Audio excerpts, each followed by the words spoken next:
maa ngi tudd Awa Niang dëkk États-Unis life coach la life coach mooy koo xamante ne dafay jàppale askan bi pour li nga xamante ne moom la ñu bëgg ci seen àddina ñu di koy dox. Donc question yi may tontu tey sama nièce Amina Diagne moo ma ko laaj ne ma naka nga commencé sa liggéeyu coach bi ngay def. ma bëgg nit ñi xam ne boo déggee entrepreneur nga foog na ne entrepreneur mooy koo xamante ne xëj na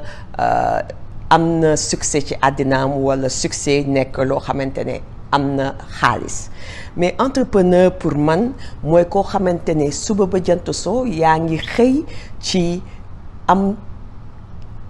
àddina bi nga xamante ne yow yaa ko bëggal sa bopp.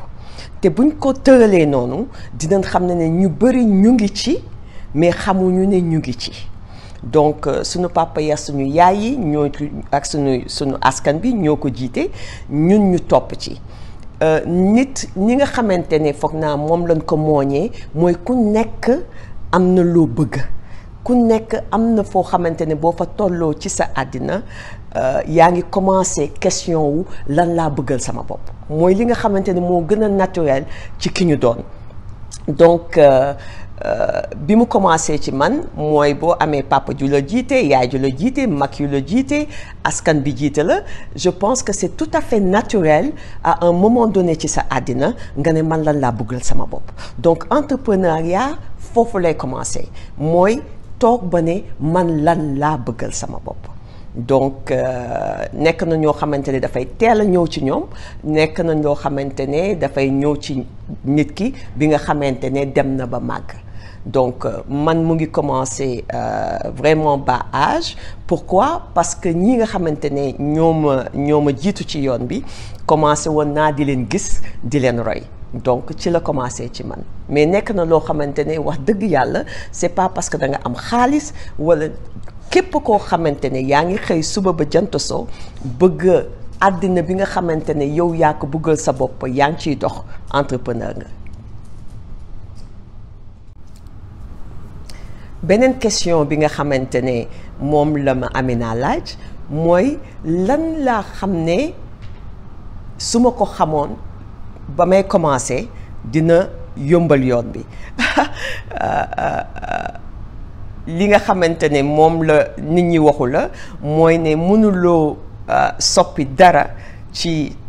sa àddina bu dee soppiwuloo sa bopp donc liggéey bi da ngay foog ne damay xëy dama bëgg a def xaalis wala damay xëy dama bëgg a nekk entrepreneur mais am na loo xamante ne ci sa bopp boo ko changé wul doo fa mun a yegg donc liggéey bi mooy xaw ma woon ne il fallait que ma changer sama bopp pour mun a yegg fi ma jëm. beneen question bi ma laaj loolu mooy lan mooy li nga xamante ne moo nekkoon ci yoon bi lu metti loo xamante ne woon naa ko surmonter ak naka laa ko surmonter well li mun a metti ci yoon bi pour ñëpp benn la mooy sa xel mooy li nga xamante ne moo metti pour nga surmonter ko parce que balaa ngaa yegg si bay poser sa bopp sa question lan laa bëgg si sama àddina fekk na xel boobu yar nga ko benn façon yar boo xamante ne il faut que ngay teggi yooyu nga ko wax yi nga xamante ne mu ngi nekk blocage si diggante yow ak fi nga bëgg a jëm donc sama xel mooy li nga xamante ne moo nekk sama blocage bu ma la nee sama xel mooy ñi ngay gisee àddina bu ñu nekkee xale yaa ngi gisee àddina ni sa papa sa yaay gisee àddina boo màggee yaa ngi koy gisee ñi la sa ay sëriñ gisee seen àddina wala sa ay maître gisee say àddina donc léegi pour mun nag loolu nga xamante ne wax nañ la ko ci bas âge bi nga interpréter ko benn façon boo xamante ne xëj na du noonu ñun si sunu wax dafa am ay wax yu bari yoo xamante ne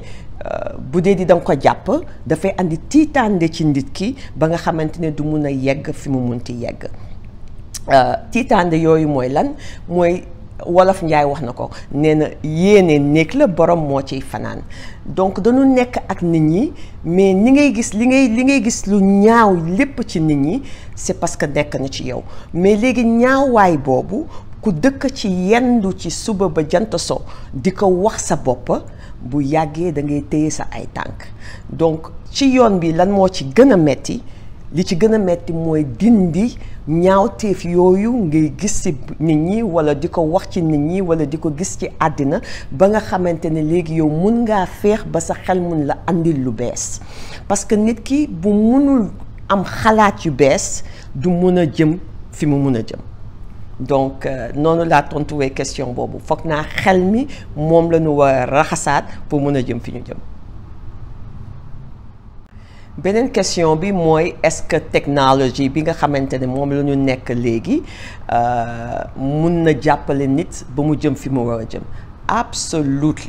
absolutely technologie yàgg na ci àddina jamono bu ñu tollu ànd ak technologie bi ci nekk nit avant muy mun a sax togg cin amu ko woon donc bu ki defa cin technologie la kii defa kuddiku noir technologie la téléphone bi may waxante ak yéen tey jii technologie la mun a nekk fii ci Amérique di tontu ak di waxante ak waa Dakar technologie la donc yes technologie muy tools ak jamono comme ni ma ko waxee jamono bu nekk ak technologie bi ñu nekk fi mu nekk nii absolument mun na la yóbbu fi nga jëm bu dee di xam nga noo koy utiliser bien sûr